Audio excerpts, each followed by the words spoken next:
शांति 18/4/82। ऊंचे ते ऊंचे ब्राह्मण कुल की लाज रखो। ब्राह्मण कुल दीपकों प्रति बाप दादा बोले, आज बाप दादा सर्व स्नेही और मिलन की भावना वाली श्रेष्ठ आत्माओं को देख रहे हैं। बच्चों की मिलन भावना का प्रत्यक्ष फल बाप दादा को भी इस समय देना ही है। भक्ति की भावना का फल डायरेक्ट सन्मुख मिलन का नहीं मिलता, लेकिन एक बार परिचय अर्थात ज्ञान के आधार पर बाप और बच्चे का संबंध जुटा तो ऐसे ज्ञान स्वरूप बच्चों को अधिकार के आधार पर शुभ भावना, ज्ञान स्वरूप भावना, संबंध के आधार पर मिलन भावना का फल सन्मुख बाप को देना ही पड़ता है। तो आज ऐसे ज्ञानवान मिलन की भावना स्वरूप आत्माओं से मिलने के लिए बाप दादा बच्चों के बीच आए हैं। कई ब्राह्मण आत्माएं शक्ति स्वरूप बन, महावीर बन, सदा विजयी आत्मा बनने में व इतनी हिम्मत रखने में स्वयं को कमज़ोर समझती हैं, लेकिन एक विशेषता के कारण विशेष आत्माओं की लिस्ट में आ गई हैं। कौन सी विशेषता? सिर्फ बाप अच्छा लगता है, श्रेष्ठ जीवन अच्छा लगता है, ब्राह्मण परिवार का संगठन निस्वार्थ स्नेह मन को आकर्षित करता है। बस यही विशेषता है कि बाबा मिला, परिवार मिला, पवित्र ठिकाना मिला, जीवन को श्रेष्ठ बनाने का सहज सहारा मिल ही गया। इसी आधार पर मिलन की भावना में स्नेह के सहारे में चलते जा रहे हैं, लेकिन फिर भी संबंध जोड़ने के कारण संबंध के आधार पर स्वर्ग का अधिकार वर्षे में पा ही लेते हैं, क्योंकि ब्राह्मण सो देवता इस विधि के प्रमाण देव पद की प्राप्ति का अधिकार पा ही लेते हैं। सतयुग को कहा ही जाता है देवताओं का युग। चाहे राजा हो चाहे प्रजा हो, लेकिन धर्म देवता ही है, क्योंकि जब ऊंचे ते ऊंचे बाप ने बच्चा बनाया तो ऊंचे बाप के हर बच्चे को स्वर्ग के वर्षे का अधिकार, देवता बनने का अधिकार, जन्म सिद्ध अधिकार में प्राप्त हो ही जाता है। ब्रह्मा कुमार और ब्रह्मा कुमारी बनना अर्थात स्वर्ग के वर्षे के अधिकार की अविनाशी स्टैंप लग जाना। सारे विश्व में ऐसा अधिकार पाने वाली सर्व आत्माओं में से कोई आत्माएं ही निकलती हैं। इसलिए ब्रह्मा कुमार कुमारी बनना कोई साधारण बात नहीं समझना। ब्रह्मा कुमार कुमारी बनना ही विशेषता है, और इसी विशेषता के कारण विशेष आत्माओं की लिस्ट में आ जाते हो। इसलिए ब्रह्मा कुमार कुमारी बनना अर्थात ब्राह्मण लोक के ब्राह्मण संसार के ब्राह्मण परिवार के बनना, ब्रह्मा कुमार कुमारी बन। अगर कोई साधारण चलन व पुरानी चाल चलते हैं तो सिर्फ अकेला अपने को नुकसान नहीं पहुंचाते, क्योंकि अकेले ब्रह्मा कुमार कुमारी नहीं हो, लेकिन ब्राह्मण कुल के भांति हो। स्वयं का नुकसान तो करते ही हैं, लेकिन कुल को बदनाम करने का बोझ भी उस आत्मा के ऊपर चढ़ता है। ब्राह्मण लोक की लाज रखना, यह भी हर ब्राह्मण का फर्ज है। जैसे लोक लाज का कितना ध्यान रखते हैं। लोक लाज पद्मपति बनने से भी कहाँ वंचित कर देती है। स्वयं ही अनुभव करते हो और कहते भी हो, चाहते तो बहुत हैं, लेकिन लोक लाज की निभाना पड़ता है। ऐसे लोक लाज निभाने वाले क्या कर लेते हैं, पद्म भाग्यशाली बनने की लिस्ट से बाहर हो जाते हैं। ऐसे कहते हो ना। तो लोकलाज अनेक जन्मों की प्राप्ति से वंचित कराने वाली है। वर्तमान हीरे जैसा जन्म कोड़ी समान व्यर्थ बनाने वाली है। यह अच्छी तरह से जानते भी हो, फिर भी उस लोकलाज को निभाने में अच्छी तरह ध्यान देते हो, समय देते हो, एनर्जी लगाते हो। ऐसी आत्माओं की क्या गति है? जो लोकलाज निभाने में ही लगे हुए हैं, इनकी क्या गति होती है? बन तो ब्राह्मण गए, ब्रह्मा कुमार कुमारी, लेकिन श्रीमद् परमान चलने में इनको तकलीफ, लोकलाज निभाना पड़ता है। क्या गति होती होगी?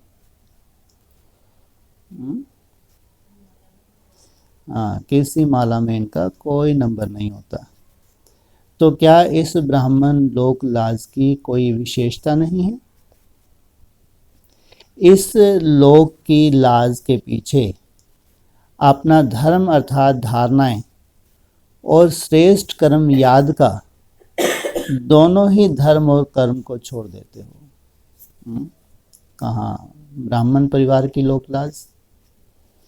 कभी वृत्ति के परहेज की धारणा अर्थात धर्म को छोड़ देते हो, कभी शुद्ध दृष्टि के धर्म को छोड़ देते हो, कभी शुद्ध अन्न के धर्म को छोड़ देते हो। फिर अपने आप को श्रेष्ठ सिद्ध करने के लिए बातें बहुत बनाते हो। क्या कहते हैं कि करना ही पड़ता है। थोड़ी सी कमजोरी सदा काल के लिए धर्म और कर्म को छुड़ा देती है। जो धर्म और कर्म को छोड़ देता है उसको लौकिक कुल में भी क्या समझा जाता है? जानते हो ना। यह किसी साधारण कुल का धर्म और कर्म नहीं है। ब्राह्मण कुल ऊंचे ते ऊंच चोटी वाला कुल है। पूरे संसार में सबसे श्रेष्ठ आत्माओं का कुल है ब्राह्मण कुल। इसकी धारणाओं को छोड़ना माना कुल कलंकित। तो किस लोक व किस कुल की लाज रखनी है? और कई अच्छी अच्छी बातें सुनाते हैं। मेरी इच्छा नहीं थी, लेकिन किसी को खुश करने के लिए किया। क्या अज्ञानी कभी सदा खुश रह सकते हैं?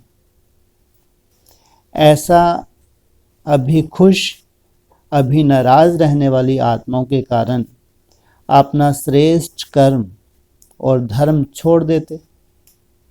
जो धर्म के नहीं वह ब्राह्मण दुनिया के नहीं।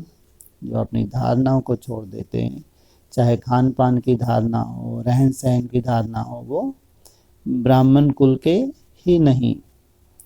अल्पज्ञ आत्माओं को खुश कर लिया, लेकिन सर्वज्ञ बाप की आज्ञा का उल्लंघन कर लिया लोगों को खुश करने के लिए। और फिर क्या कहते हैं? बाबा कहते हैं तोड़ निभाओ। ये नहीं मालूम तुम थर्ड क्लास आत्मा हो, इसलिए बाबा ने तुमको अगर तुम श्रीमत को इस रूप से लेते हो, कोई काम के नहीं है, किसी माला में तुम्हारा नंबर नहीं, इसलिए उस झूठ का तुम क्या करते हो, हाँ, उस झूठी लोक लाज को निभाने के लिए ये धारणाओं को छोड़ देते हो। तो पाया क्या और गवाया क्या? गवाया हुआ दिखता है, हाँ, दिखता है। अगर गवाया हुआ दिखे तो ये नौबत आए, जो छोटी छोटी बातों में छोड़ देते हैं, खान पान की धारणा छोड़ देते हैं, हाँ, केवल निभाने के लिए मित्र संबंधियों को। गवाए का कैसे मालूम पड़े क्या गवाया? कहते हैं ठीक है प्रजा में आएंगे, आएंगे हम तो आ जाएंगे प्रजा में, तुम ही राजा बन जाओ। बोलेंगे नहीं बोलेंगे ये?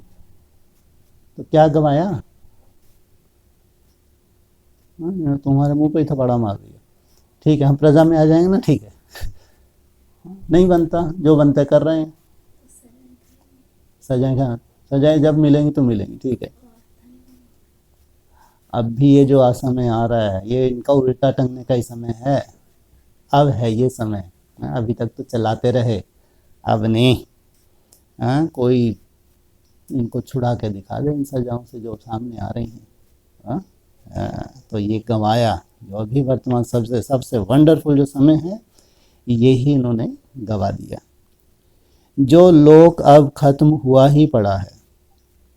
चारों ओर आग की लकड़ियां बहुत जोर जोर से इकट्ठी हो गई हैं। लकड़ियां अर्थात तैयारियां। जितना सोचते हैं इन लकड़ियों को अलग अलग कर आग की तैयारी को समाप्त कर दें, उतना ही लकड़ियों का ढेर ऊंचा होता जाता है। पूरी गवर्नमेंट, पूरे विश्व के संगठन क्या कोशिश कर रहे हैं कि आग ना लगे, हाँ, उतना ही ये ढेर और ही ऊंचा होता जाता है। जैसे होलिका को जलाते हैं तो बड़ों के साथ छोटे छोटे बच्चे भी लकड़ियां इकट्ठी कर ले आते हैं, नहीं तो घर से ही लकड़ी ले आते। शौक रहता है तो आजकल भी देखो छोटे छोटे शहर भी बड़े शौक से सहयोगी बन रहे हैं। कैसी सभ्यता को अपना रहे हैं, आग की तैयारी कर रहे हैं। तो ऐसे लोक की लाज के लिए अपने अविनाशी ब्राह्मण सो देवता लोक की लाज भूल जाते हैं। कमाल करते हो, यह निभाना ही गवाना है। तुमने रिश्तेदारों से, संबंधियों से निभाया नहीं और ही गवा दिया। इसलिए ब्राह्मण लोक की लाज स्मृति में रखो। अकेले नहीं हो, बड़े कुल के हो तो श्रेष्ठ कुल की लाज रखो। अभी बाबा खास इशारा दे रहे हैं, बीती सो बीती। डंडे पड़ने से पहले अब भी कम से कम ये चेंज कर लोगे। नहीं समझते, अब तुमको समझ आ गई तो परिवर्तन कर लो।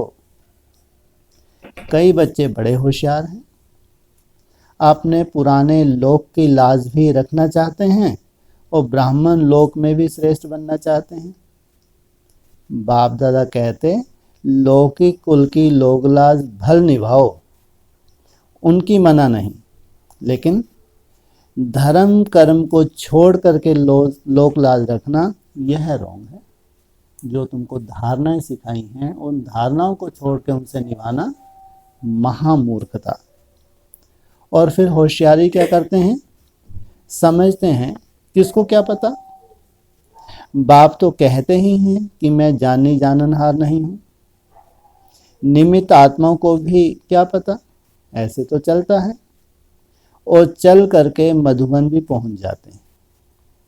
सेवा केंद्रों पर भी अपने आप को छिपाकर सेवा में नामी ग्रामी भी बन जाते हैं। ये हालत है। जरा सा सहयोग देकर सहयोग के आधार पर बहुत अच्छे सेवाधारी का टाइटल भी खरीद लेते हैं। ये हालत है उनकी, और अच्छे अच्छे सेवाधारियों का टाइटल भी ले रहे हैं, लेकिन जन्म जन्म का श्रेष्ठ टाइटल सर्वगुण संपन्न, 16 कला संपन्न, संपूर्ण निर्विकारी, यह अविनाशी टाइटल गवा देते हैं। तो यह सहयोग दिया नहीं, लेकिन अंदर एक बाहर दूसरा, इस धोखे द्वारा बोझ उठाया। तो सहयोगी आत्मा के बजाय बोझ उठाने वाले बन गए। हैं तो सहयोगी ब्राह्मण आत्माओं के, लेकिन बाबा क्या दिखा रहा है, सहयोगी नहीं बने, उल्टा इन्होंने बोझ उठा लिया। कितना भी होशियारी से स्वयं को चलाओ, लेकिन यह होशियारी का चलाना नहीं, लेकिन चिल्लाना है। अभी कोई न कोई परिस्थिति में ये चिल्लाते ही रहेंगे। ऐसे नहीं समझना यह सेवा केंद्र कोई निमित्त आत्माओं के स्थान है। आत्माओं को तो चला लेते, लेकिन परमात्मा के आगे 1 का लाख गुना हिसाब हर आत्मा के कर्म के खाते में जमा हो ही जाता है, तो उस खाते को चला नहीं सकते। इसलिए बाप दादा को ऐसे होशियार बच्चों पर भी तरस पड़ता है। फिर भी एक बार बाप कहा तो बाप भी बच्चों के कल्याण के लिए सदा शिक्षा देते ही रहेंगे। तो ऐसे होशियार मत बनना, सदा ब्राह्मण लोक की लाज रखना। बाप दादा तो कर्म और फल दोनों से न्यारे हैं। इस समय ब्रह्मा बाप भी इसी स्थिति पर है। फिर तो हिसाब किताब में आना ही है, लेकिन इस समय बाप समान है। इसलिए जो जैसा करेंगे अपने लिए ही करते हैं। बाप तो दाता है, जब स्वयं ही करता और स्वयं ही फल पाता है तो क्या करना चाहिए। बाप दादा वतन में बच्चों के वैरायटी खेल देख करके मुस्कुराते हैं। अच्छा, ऐसे ब्राह्मण कुल के दीपक सदा सच्ची लगन से स्नेही और सहयोगी बनने वाले, सदा काल का श्रेष्ठ फल पाने वाले, सदा सच्चे बाप के सच्चे स्नेह में अल्पकाल की प्राप्तियों को कुर्बान करने वाले, ऐसे स्नेही आत्माओं को, श्रेष्ठ आत्माओं को बाप दादा का याद प्यार और नमस्ते। आरतियों के साथ कर्म बंधन से मुक्त स्थिति का अनुभव करने के लिए कर्म योगी बनो। सदा हर कर्म करते कर्म के बंधन से न्यारे और बाप के प्यारे, ऐसी न्यारी और प्यारी आत्माएं अपने को अनुभव करते हो। कर्म योगी बन, कर्म करने वाले कभी भी कर्म के बंधन में नहीं आते। वे सदा बंधन मुक्त योग युक्त होते हैं। कर्म योगी कभी अच्छे व बुरे कर्म करने वाले व्यक्ति के प्रभाव में नहीं आते। ऐसे नहीं, कोई अच्छा कर्म करने वाला कनेक्शन में आए तो उसकी खुशी में आ जाओ, और कोई अच्छा कर्म ना करने वाला संबंध में आए तो गुस्से में आ जाओ, या उसके प्रति ईर्ष्या व घृणा पैदा हो। यह भी कर्म बंधन है।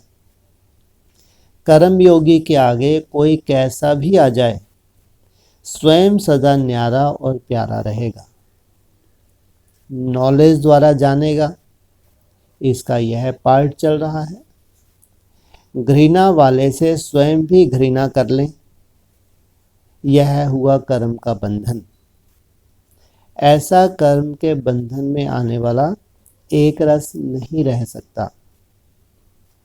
कभी किसी रस में होगा, कभी किसी रस में।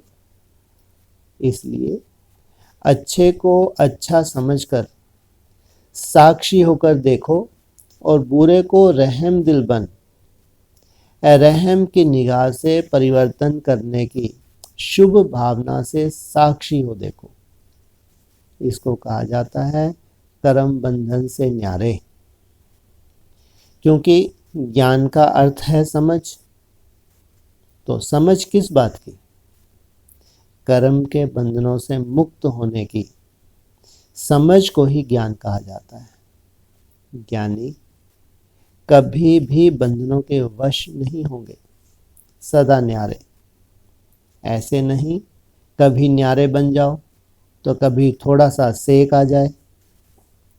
सदा विक्रमाजीत बनने का लक्ष्य रखो। कर्म बंधन जीत बनना है। यह बहुत काल का अभ्यास बहुत काल के प्रारब्ध के निमित्त बनाएगा और अभी भी बहुत विचित्र अनुभव करेंगे। तो सदा के न्यारे और सदा के प्यारे बनो। यही बाप समान कर्म बंधन से मुक्त स्थिति है। बाप दादा पुरानी बड़ी बहनों को देख बोले, इस ग्रुप को कौन सा ग्रुप कहेंगे? पहले शुरू में जो आपने अपने नाम रखे, अभी कौन सा नाम देंगे? सदा बाप के संग रहने वाले, सदा बाप के राइट हैंड, ऐसा ग्रुप है ना। बाप दादा भी भुजाओं के बिना इतनी बड़ी स्थापना का कार्य कैसे कर सकते? इसलिए स्थापना के कार्य की विशेष भुजाएं हो। विशेष भुजा राइट हैंड की होती है। बाप दादा सदैव आदि रत्नों को रियल गोल्ड कहते हैं। सभी आदि रत्न विश्व की स्टेज पर विशेष पार्ट बजा रहे हो। बाप दादा भी हर विशेष आत्मा का विशेष पार्ट देख हर्षित होते हैं।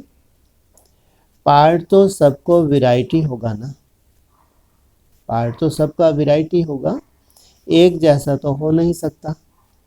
लेकिन इतना ज़रूर है कि आदि रत्नों का विशेष ड्रामा अनुसार विशेष पार्ट है। हर एक रत्न में विशेष विशेषता है, जिसके आधार पर ही आगे बढ़ रहे हैं और सदा बढ़ते रहेंगे। वह कौन सी विशेषता है? यह तो स्वयं भी जानते हो और दूसरे भी जानते हैं, लेकिन विशेषता संपन्न विशेष आत्माएं हो। बाप दादा ऐसे आदि रत्नों को लाख लाख बधाइयाँ देते हैं, क्योंकि आदि से सहन कर स्थापना के कार्य को साकार स्वरूप में वृद्धि को प्राप्त कराने के निमित्त बने हो। तो जो स्थापना के कार्य में सहन किया वह औरों ने नहीं किया, आपके सहन शक्ति के बीज ने यह फल पैदा किए। तो बाप दादा आदि मध्य अंत को देखते हैं कि हर एक ने क्या क्या सहन किया और कैसे शक्ति रूप दिखाया। और सहन भी खेल खेल में किया, सहन के रूप में सहन नहीं किया, खेल खेल में सहन का पार्ट बजाने के निमित्त बन अपना विशेष हीरो पार्ट नूंद कर लिया। इसलिए आदि रत्नों ने यह खजाना बनाने का, आदि रत्नों ने यह निमित्त बनने का पार्ट बाप दादा के सामने रहता है। और इसके फलस्वरूप आप सर्व आत्माएं सदा अमर हो। समझा अपना पार्ट? कितना भी कोई आगे चला जाए, लेकिन फिर भी कहेंगे, फिर भी क्या कहेंगे? जो आदि की आत्मा उन्होंने जो त्याग किया उसका अपना फल है। बाप दादा को पुरानी वस्तु की वैल्यू का पता है।